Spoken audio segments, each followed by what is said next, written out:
신앙적인 표현 그냥 집어넣지 않고요. 그냥 일반적으로 살아가는 사람한테 한번 격려가 되는 그런 짤막한 글을 써봤습니다. 뭐 신앙인이 아니더라도 누구나가 다 들어도 삶에 좀 용기를 가지고 사시도록 제목을 이렇게 붙였습니다. 뭐 겁날 게 있으랴. 이게 제목입니다. 걱정 마라. 불안하여 우물쭈물 마라. 세월은 잠깐이면 지나고 삶이 거기 다 걸린 것 같던 일도 흘러가고 그래서 잊힌다. 남아 가슴에 새겨지는 것, 내내 잊지 못할 회한과 기쁨이 왜 없겠는가만. 아무튼 걱정 마라. 우수의 낭만이 좋다만 불안과 주저가 바닥에 깔린 건 무엇이든 삶을 갉아먹는다. 그래서 하는 말이다. 어쨌거나 걱정 마라. 오늘이 있지 않은가? 오늘을 남김없이 살아라. 뭐 겁날 게 있으랴. 사람이 살면서 겁난다, 두렵다, 불안하다, 그런 게 이제 사람 마음에 이렇게 처음에 찾아올 때는요, 사람에 따라 다르지만 처음에는 애써 그런 거를 감추려고 그러죠. 또 애써 그러지 않은 척 하려고 그러고. 그런데 마음속에는 불안이나 두려움이 슬금슬금 스멀스멀 피어오르는 겁니다. 근데 그걸 처리하지 못하면 그러면 지는 거죠. 그죠? 지는 거죠. 뭐 흔히 많이 우리 사회에서 유행되는 말에 부러우면 지는 거다, 이런 말이 있잖아요. 그런데 누가 남이 부럽다, 그것도 어떻게 따져보면 이게 불안의 감정이나 뭐 이런 거하고 사실은 그게 연관이 되어 있는 거지요. 나도 그렇게 되고 싶은데 나는 그러지 못하고, 그러니까 이게 불안한 거예요. 또는 약 오른 거죠. 그래서 부러우면 지는 거다, 이제 그런 말도 있죠. 그래서 사람의 삶은 자기의 마음속에요, 마음속에 찾아오는 부정적인 감정들, 이거를 초기에 어떻게 잘 처리하느냐, 이게 참 중요하지요. 그리고 마음속에 처음부터 스며들어오는, 조금씩 스며들어올 때 그거를 통찰하는 눈이 있느냐, 그게 중요합니다. 근데 그거를 통찰하려면 제일 중요한 게 자신에게 정직하기, 이런 훈련을 하지 않으면 그거 잘 모릅니다. 자기 문제인데 그런데 자기가 몰라요. 늘 변명하고 합리화하고 그런 척하고 이런 게 습관이 되면 내 마음속에 찾아오는 불안한 감정 또는 조금씩 스며들 그런 두려움이나 걱정이나 그런 거 모릅니다. 그냥 안 그런 척하고 나도 모르게 습관이 돼서, 그래서 나중에 커지고 문제가 생긴 뒤에야 어쩔 수 없이 인정하고, 그때는 이미 꽤 늦었고 그거 처리하느라고 아주 고생을 하고 아주 진통을 겪고 그러는 거지요. 사랑하신 여러분, 하나님께서 여러분의 삶에 큰 용기를 주시기를 주님의 이름으로 축복합니다. 그리고 우리의 삶에 그렇게 조금씩 스며들고 찾아드는 그런 사탄의 교묘한 공격을 초기에 차단하고, 제가 일반적인 용어로 썼습니다마는 우리 신앙적으로 말하면 하늘의 능력을 받아 그런 것을 물리치고 용기 있게 축복을 누리며 사시기를 주의 이름으로 축복합니다. 여러분, 제가 성경 아주 중요한 데서 몇 구절을 한번 읽어드리겠습니다. 성경 66권 가운데서 이 세 장은 아마도 제일 중요한, 성경에서 어떤 몇 부분을 골라라 그러면 성경 전체에서 5군데만 고른다면 거기에 들어갑니다. 마태복음 5장, 6장, 7장 요 덩어리인데요, 성경 전체에서 제일 중요한 덩어리, 제일 중요한 부분 3개만 골라라 그래도 들어갑니다. 마태복음 5, 6, 7장은 산상설교지요. 산상설교 예수님이 제일 처음 시작하시면서 팔복 이 얘기부터 시작하십니다. 그러니까 산상설교는 복에 대한 얘기예요. 하나님이 내려주시는 진정한 복에 대한 얘기입니다. 이 복이 여러분과 우리 모두의 것 되기를 축복합니다. 근데 그 산상설교를 가만히 읽어보면 누구나 다 금방 느끼는 거지만 아유, 이 말씀을 어떻게 지키나, 이건 너무 어려운데, 이런 생각이 들 수도 있습니다. 어렵다고 생각되는 그런 부분만 제가 골라서 몇 개를 읽어볼 테니까요, 여러분들이 내가 그렇게 살 수 있을까? 내가 그렇게 할 만할까? 그 생각을 한번 가만히 해보세요. 성경은 절대로 그냥 기록된 말씀이 아니니까요. 5장 13절, 너희는 세상의 소금이니 소금이 만일 그 맛을 잃으면 무엇으로 짜게 하리요? 후에는 아무 쓸데없어 다만 밖에 버려져 사람에게 밟힐 뿐이니라. 너희는 세상의 빛이라. 이와 같이 너희 빛이 사람 앞에 비치게 하여 그들로 너희 착한 행실을 보고 하늘에 계신 너희 아버지께 영광을 돌리게 하라. 내려가서 20절, 내가 너희에게 이르노니 너희 의가 서기관과 바리새인보다 더 낫지 못하면 결코 천국에 들어가지 못하리라. 5장 43절로 내려갑니다. 또 내 이웃을 사랑하고 내 원수를 미워하라 하였다는 것을 너희가 들었으나 나는 너희에게 이르노니 원수를 사랑하며 너희를 박해하는 자들을 위하여 기도하라. 5장 마지막 절인데요, 그러므로 하늘에 계신 너희 아버지의 온전하심과 같이 너희도 온전하라. 6장 1절로 넘어가면 사람 관계 체면 또는 자기 자랑 이런 거를 경계하면서 이렇게 말씀하십니다. 사람에게 보이려고 그들 앞에서 너희 의를 행하지 않도록 주의하라. 그리하지 아니하면 하늘에 계신 너희 아버지께 상을 받지 못하느니라. 6장 쭉 내려가서 14절, 너희가 사람의 잘못을 용서하면 너희 하늘아버지께서도 너희 잘못을 용서하시려니와 너희가 사람의 잘못을 용서하지 아니하면 너희 아버지께서도 너희 잘못을 용서하지 아니하시리라. 유명한 얘기죠. 6장 33절, 그런즉 너희는 먼저 그의 나라와 그의 의를 구하라. 그리하면 이 모든 것을 너희에게 더하시리라. 7장으로 넘어가면 사람 관계, 시기, 질투, 비판, 괜히 말 옮기는 거, 등등 이런 거하고 연관해서 이렇게 기록되어 있습니다. 어찌하여 형제의 눈 속에 있는 티는 보고 내 눈 속에 있는 들보는 깨닫지 못하느냐. 자, 제가 5장, 6장, 7장에서 쭉 읽었습니다. 여러분, 제가 지금 읽어드린 이 구절이 어떻게 생각이 되십니까? 아, 그 정도면 내가 한번 어느 정도 해볼 만하다, 그런 생각이 드십니까?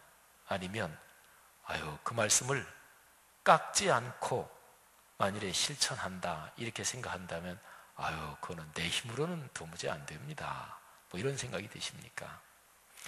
저한테 만일에 여러분이 물으신다면 저는 후자입니다. 우리는 습관적으로 성경 말씀을 대할 때 그걸 이렇게 저렇게 조금 우리에게 편한 대로 이렇게 바꾸는 습성이 있어요. 이게 인간의 죄성입니다. 그래서 자기한테 합리화하는 거예요. 자기한테 맞추는 거예요. 근데 그거는 하나님의 말씀에 대한 가장 큰 범죄라고 할 수 있습니다. 그러니까 내가 몰라서 그러면 몰라도, 의도적이지 않게 그러면 몰라도, 내가 알면서도 하나님 말씀을 조금 비틀고 나한테 편한 대로 맞추는 그거는 하나님 말씀에 대한 엄청난 죄입니다. 구약 성경에서도 하나님의 말씀 자체에 대한 범죄는 가장 커다란 범죄로 취급이 됩니다. 그러니까 그 말씀을, 제가 지금 읽어드린 말씀들을 깎지 않고 말씀에 있는 그대로 지킨다 그러면 저한테 물으신다면 제 힘으로는 안 됩니다. 이게 이제 제 대답일 것입니다. 그리고요, 제가 이제 7장 어디까지 좀 읽었는데 오늘 설교 본문이 7장 7절이거든요. 그러니까 오늘 설교 본문 덩어리, 그 덩어리 건너뛰고 그 뒤에 산상설교의 나머지 부분, 그러니까 7장 거의 한 15절부터 그 마지막 부분에서는 주제가 딱 한 가지입니다. 그게 뭐냐면 삶의 실천이에요. 삶의 변화입니다. 일상의 삶으로 산다, 이것입니다. 15절부터 보면 거짓 선지자 어떻게 아느냐? 행실 보면 안다. 말로 제 아무리 꾸며대고 말로 제 아무리 은혜롭게 또는 설교를 제 아무리 은혜롭게 하고 또 그 사람이 제 아무리 병을 고치고 제 아무리 신비한 일을 해도 그런데 그 사람의 일상의 삶을 봐라. 일상의 삶이 사랑과 용서와 진실함과 이것이 없으면 그건 거짓 선지자. 그러니까 삶이라는 얘기죠. 그 다음에 어떤 면에서는 더 참 두려운 얘기인데 나더러 주여 주여 하는 자마다 다 천국 가는 게 아니다. 다만 하늘에 계신 내 아버지의 뜻대로 행하는 자가 하나님 아버지의 뜻대로 행한다. 하나님 아버지의 뜻은 말씀에 기록이 되어 있는 거지요. 그러니까 말씀대로 행한다. 말씀대로 산다. 그러니까 말씀과 삶이 이어져야 된다. 그래야 들어간다. 그래서 그날에 많은 사람이 주님 앞에 와서 주여 주여 우리가 주님의 이름으로 선지자 역할을 했습니다. 주의 이름으로 귀신 쫓아냈습니다. 주의 이름으로 많은 권능을 우리가 행사하고 베풀었습니다. 근데 그때 주님께서 이렇게 말씀하신대요. 나는 너희를 전혀 도무지 알지 못한다. 내게서 떠나가라. 마지막에 천국 문 앞에서 심사받을 때 그러면 다 끝나는 거지요. 그리고 우리가 더 잘 아는 말씀 산상설교 마태복음 5, 6, 7의 맨 마지막 결론 부분 이거는 많이들 아시지요. 내 말을 듣고 행하는 자는 반석 위에 집을 짓는 사람과 같은데 내 말을 듣고 행하지 않는 사람 그러니까 말씀이 삶으로 이어지지 않는 사람은 모래 위에 집 짓는 사람 같다. 반석 위에 집 짓는 사람, 모래 위에 집 짓는 사람. 인생의 집이 이 둘 중에 어떤 것이기를 원하십니까? 이 질문은 우문이지요. 어리석은 질문이지요. 누구나 다 내 인생의 집이 반석 위에 지어지기를 원합니다. 여러분도 그러시는 줄 믿습니다. 여러분의 집이 반석 위에 지어지기를 주의 이름으로 축원합니다. 여러분의 가정 가문, 자녀 손들의 인생 또는 모든 가정 가문의 삶이 어떤 환난 풍파가 와도 흔들리지 않는 반석 위에 지은 집이 되기를 주님의 이름으로 축원합니다. 미국이 양적 완화를 단행하더라도 그래도 흔들리지 않을 경제력에서 반석 위에 세워진 여러분의 집이 되시기를 주의 이름으로 축원합니다.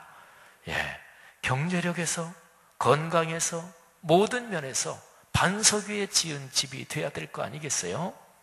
그런데 그 모든 게 어디에 걸려 있느냐? 삶, 생활 거기에 걸려 있다는 거죠. 산상설교 전체의 구조를 제가 이제 말씀드린 거예요. 크게 세 덩어리. 제가 몇 구절 읽어드린 그 앞부분 큰 덩어리. 거기에서 이렇게 살아라. 이렇게 살아야 주님의 자녀다. 하나님의 백성이다. 그 얘기들을 제가 좀 띄엄띄엄 읽어드렸어요. 사실은 힘들어요. 그리고 뒤에 덩어리. 힘든데 근데 그게 삶으로 이어져야 된다. 그러면 이게 어떻게 가능할까요? 그 비밀, 그 해답이 오늘 설교 본문이 들어가 있는 이 가운데 덩어리 여기에 포함되어 있습니다. 과연 우리는 그렇게 살 수 있을까요? 과연 우리는 주님께서 명령하신 대로 그렇게 살아 주님이 주시는 축복을 넉넉하게 누릴 수 있을까요? 사랑하신 여러분, 오늘 여기 성경 말씀에 그 해답이 있는데요. 저 유명한 7절 너무나 유명하잖아요. 구하라 그리하면 너에게 주실 것이요 찾으라 그리하면 찾아낼 것이요 문을 두드리라 그리하면 너희에게 열릴 것이니 아멘. 많이 아는 말씀인데 그런데 가만히 생각해 보세요. 이 말씀대로만 되면 앞에 산상설교에 결코 쉽지 않은 그런 말씀대로 살 수 있을 거 아니겠어요? 그죠? 오늘날의 신앙인들이 너나 할 거 없이 많이 빠져드는 함정이 있습니다. 하나님의 말씀대로 살려니까 결코 쉽지 않아요. 그리고 성경대로 살아서는 이 사회에서 사업이든 직장이든 승진하고 돈 벌고 성경대로 살아서는 그렇게 안 되는 것 같아요. 그래서 신앙생활 해가면서 언제부터인가 모르게 성경대로 살면 이 세상에서는 사실은 불가능하다 이런 생각을 가지고 성경대로 산다 이거를 이렇게 슬그머니 접습니다. 신앙생활을 그만두는 건 아니에요. 신앙생활 계속합니다. 여러분 제가 지금 하는 얘기는 목사까지 포함하는 얘기입니다. 제가 지난 주간에 한 두어 군데 목회자들을 대상으로 어디 가서 강의를 하고 제가 세미나를 했는데, 목사들 모인 자리에서는 저는 늘 반복해서 하는 얘기가 있습니다. 우리 목사끼리 얘기지만, 우리 여기 목회자들끼리 얘기지만, 여러분, 우리가 살아가는 삶이 일반 세속사회하고 똑같다는 거 우리가 잘 알지 않습니까? 목사까지 다 포함해서 하나님의 말씀대로 산다. 언제부터인가는 현실은 그렇지 않아. 목회 현장에서도 또는 교계일 하면서도 현실은 그렇지 않아. 이게 우리가 빠지는 가장 커다란 함정입니다. 그런데 과연 그럴까요? 과연 예수님이 전혀 지킬 수 없는 말씀을 주셨을까요? 그런데 예수님께서 주신 말씀대로 그렇게 살 수 있는 가능성이 있다면 어떻게, 그 방법이 무엇일까요? 이게 중요하잖아요. 그죠? 근데 그게 바로 마태복음 7장 7절에 걸려 있단 말이에요. 우리가 하나님 앞에 내 힘이 약해서 하나님 앞에 구할 때 하나님이 주신다면 그러면 되잖아요. 그죠? 여러분, 그래서 기도 응답이 중요한 거예요. 기도 응답이 여러분 삶에 이어지기를 갈망하십시오. 그렇게 되기를 축복합니다. 그렇게 늘 이어지기를 축복합니다. 그리고 8절 말씀이 특히 더 중요한데요. 구하는 이마다 받을 것이요. 하나님 앞에 구하는데, 구하는 사람 중에서 어떤 사람은 받고 어떤 사람은 못 받을까요? 그런 일이 없다는 거잖아요. 구하는 이마다 받을 것이요 그랬으니까. 그리고 8절의 헬라어 구조에는 구하는 이마다, 구하는 사람은 한 사람도 빼놓지 않고 전부 다, 요 표현이 뒤에 찾는 이, 두드리는 이, 거기에도 사실은 포함되어 있어요. 그래서 성경을 번역을 보면 잘된 성경 번역에는 그렇게 다 번역 자체에 반영이 되어 있는데, 유감스럽게도 한글 개역 개정판에는 그렇게 반영이 되어 있진 않아요. 구하는 이마다 받을 것이요, 찾는 이는 찾아낼 것이요, 두드리는 이에게는 열릴 것이니라.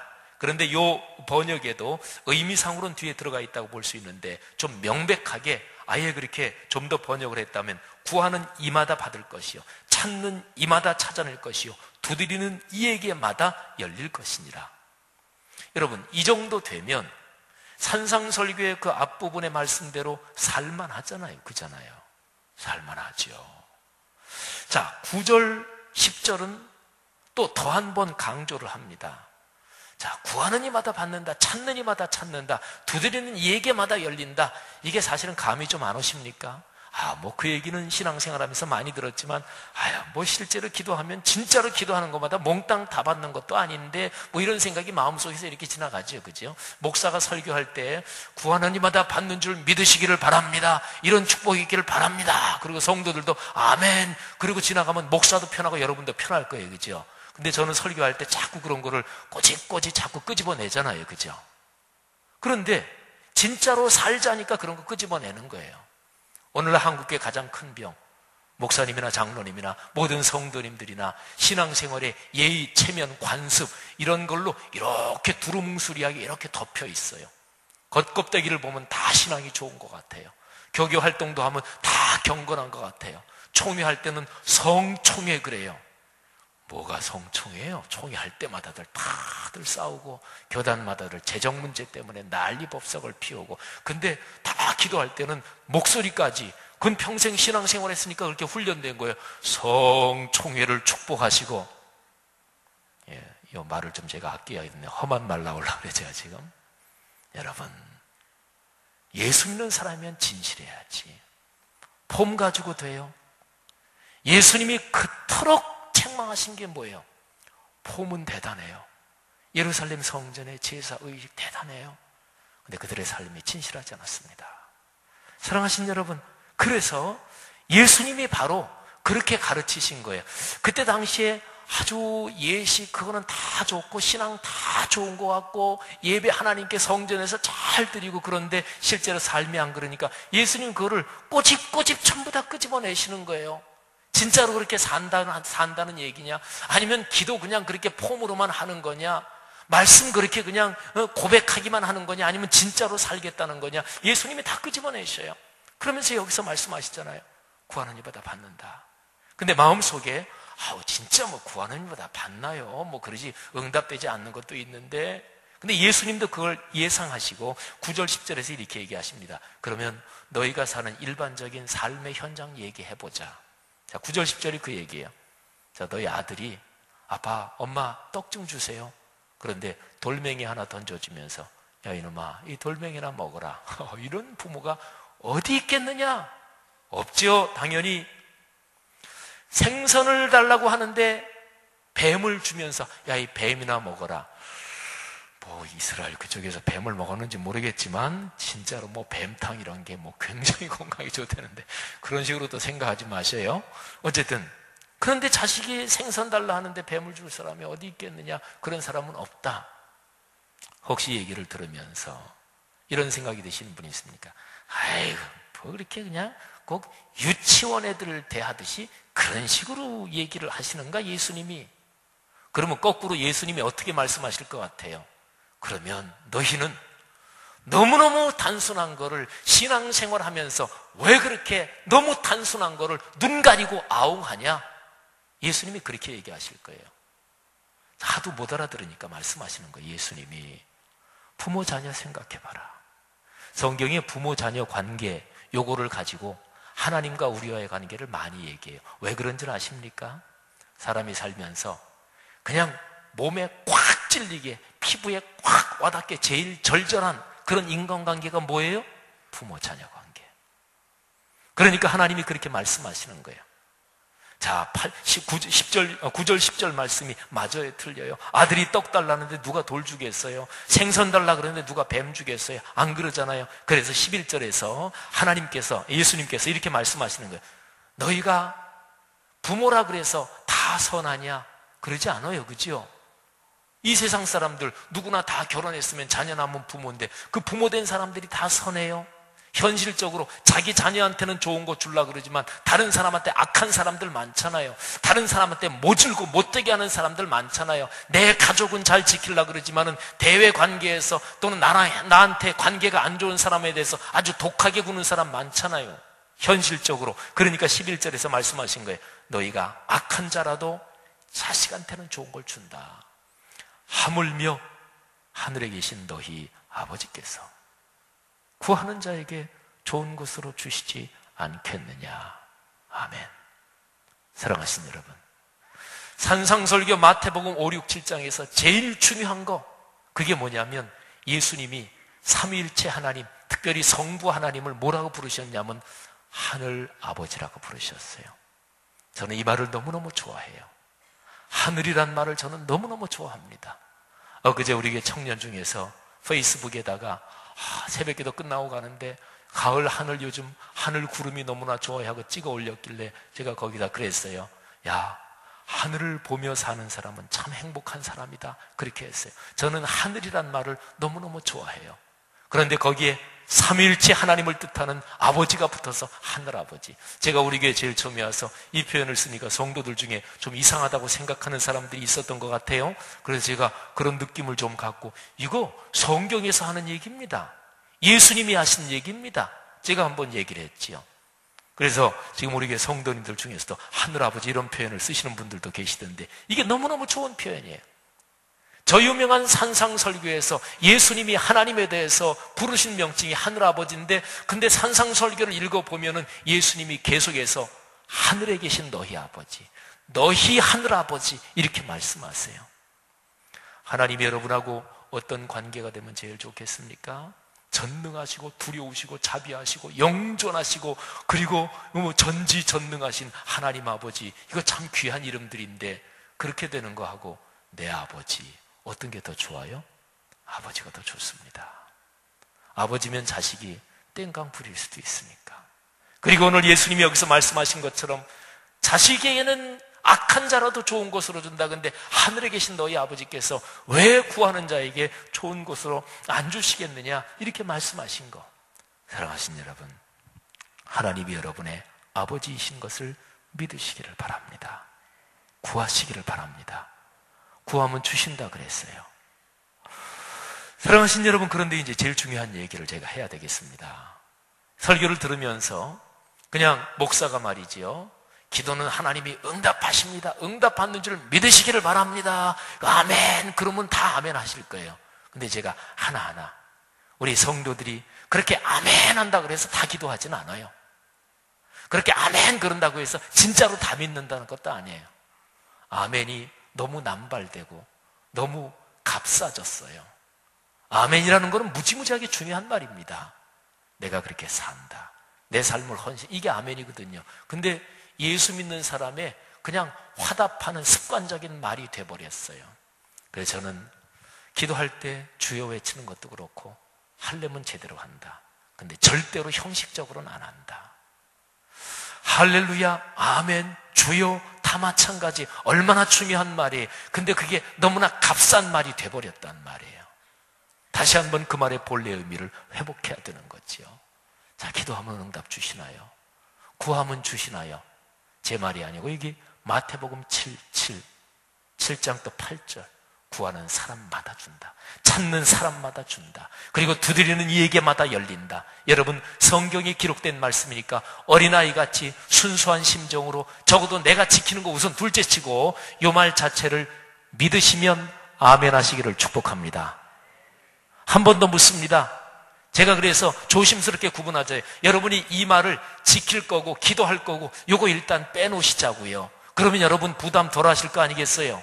그리고 진지하게 아멘 하실 수 있을 거 아니겠어요? 이 말씀 자체가 진리인 것을 믿으시면 아멘 하시기를 바랍니다. 그리고 우리의 마음속에 소원, 나는 그거 바란다, 나는 그거 열망한다, 이거하고 연관해서 이 말씀대로 여러분에게 이루어지기를 원하시면 아멘 하시기를 바랍니다. 원하는 사람만 아멘 하세요. 사랑하신 여러분, 제일 중요한 거 어떻게 구해야 주시나요? 두 가지입니다. 첫째, 온 마음으로. 두 번째, 온 삶에까지. 자, 첫 번째, 온 마음으로 구해야 돼. 기도 한번 해볼까? 장사 한번 해볼까? 그런 사람은 장사 열어가지고 꼭 문 닫습니다. 여러분, 한 서너 평짜리 어떤 가게를 내도 한번 해볼까? 천만에요. 거기에 올인해야 됩니다. 거기에 열심히 해야 돼요. 한번 여쭤보십시다.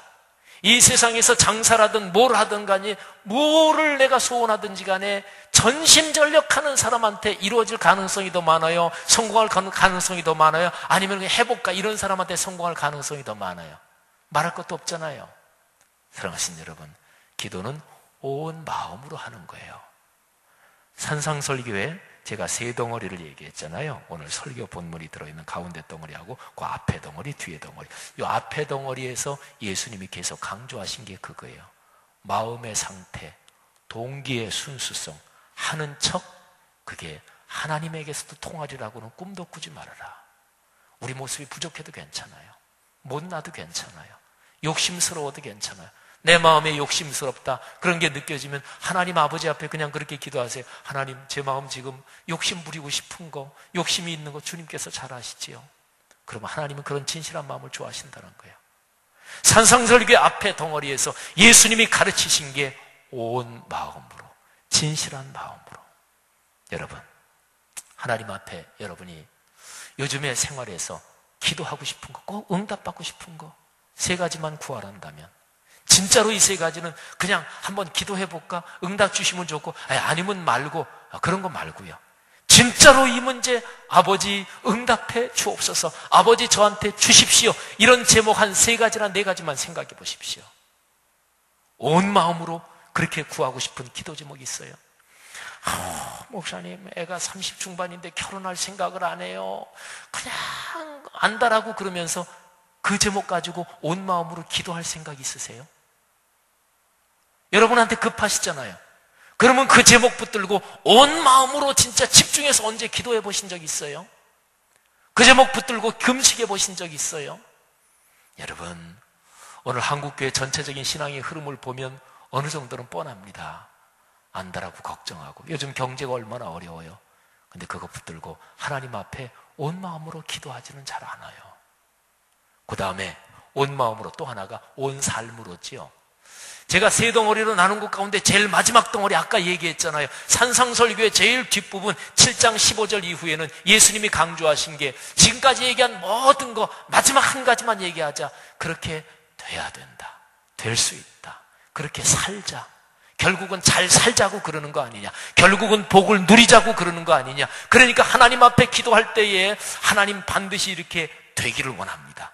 내가 살아있는 동안 내게 이루어 주옵소서. 내 아들, 딸에게 이루어 주옵소서. 내 가정, 가문에 이루어 주옵소서. 이렇게 살기로 진짜로 간절하십니까? 이 두 가지만 점검하면 돼요.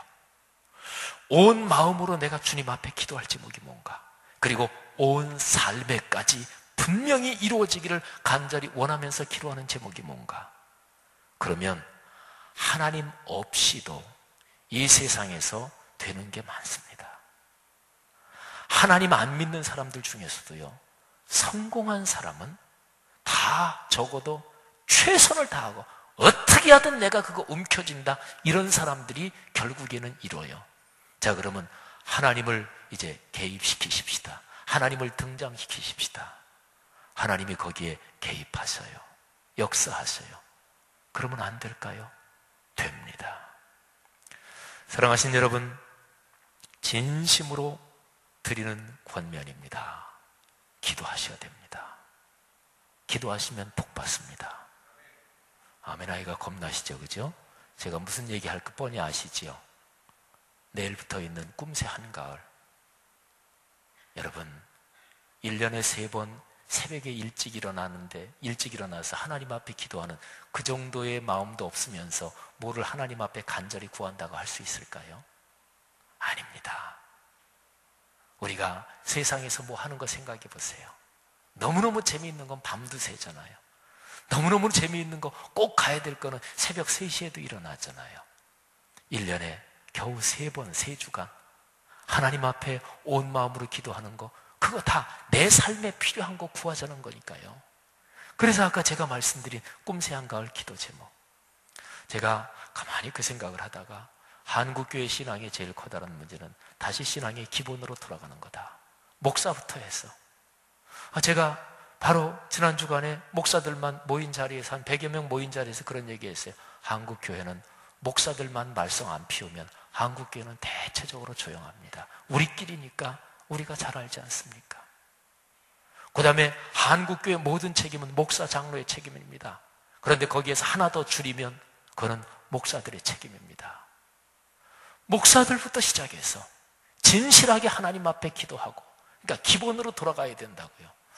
근데 제가 또 이런 고민을 했어요. 제가 지난주일 설교에도 그랬지만, 이렇게 설교한다 그래도 지금 일부 예배 여기 계시는 분들이 내일 새벽에 다 보이시지는 않을 것 같은데, 그래서 제가 어떤 생각이 들었냐면, 사랑하신 여러분, 지 목사님 설교 맞는 얘기고, 또 신앙생활 시작하신 지 얼마 안 되는 분은, 제가 신앙생활은 시작한 지 얼마 안 돼서 잘 모르겠지만, 목사님 설교 들으니까 뭐 그냥 믿음이라는 게 하나님께 기도하면 들어주시고 그게 믿음이니까 맞는다고 제가 뭐 인정합니다만은, 제가 뭐 초신자고 뭐 그래서 새벽에 나오고 뭐 그럴 엄두는 안 나네요. 그런 분도 계실 거예요. 그런 분들 제가 한번 대안을 제시하겠습니다. 이거 3가지 제목 적어서, 그래서 헌금함에 내시든지 내십시오. 그러면 제가 그거 다 모아서 일주일 동안 제가 가능한 대로 다른 일정 안 잡고 앉아서 이거 보면서 기도해 드릴게요. 이건 어떻습니까? 난 괜찮겠습니다, 목사님. 피곤하고 바쁘실 텐데. 목사 피곤해서 바쁘다고 생각해서 그렇게 하신다면 고맙기는 하지만, 근데 진짜로 기도하면 하나님이 들어주신다고 믿으시는 건가요? 신앙생활 하시는 건가요? 어떤 복을 받기를 원하시는 건가요? 사랑하신 여러분, 다 일주일 동안 새벽에 배웠으면 좋겠어요. 진심으로 드리는 권면입니다. 그런데 혹시라도 그렇게 못하실 분들 꼭 이거 써가지고 헌금함에 드시든지 교구 목회자한테 주시든지 다 좋아요. 여기에 이름 쓰는 난이 없는데 이름 꼭 쓰시고요. 그래서 내시면 제가 한 주간 동안 이거 붙들고 기도하겠습니다. 본인이 기도 안 하면 주변 사람이라도 중보 기도해드려야, 그래야 그리스도인으로 걸어가지요. 사랑하신 여러분, 주님 안에 있으면 딴 근심이 있을 수 없습니다. 주님이 우리의 삶에 같이 계시는데, 주님이 기도에 응답해 주신다고 하는데, 이 신앙의 가장 기본적인 이 체험이 한 주간 동안 넉넉할 줄 믿습니다. 하나님이 하늘문을 여실 거예요. 채워주실 거예요. 불안과 두려움을 떨쳐버리고 용기를 가지고 다시 한번 힘내게 도와주실 거예요. 경제 문제든 건강 문제든 자녀, 취업, 진학 또는 결혼 문제든 하나님이 풀어주실 거예요. 여기 성경 말씀에 그렇게 말씀했잖아요. 이 말씀을 붙잡고 한 주간 동안 하나님의 임재를 체험하시기를 축복합니다. 기도하겠습니다.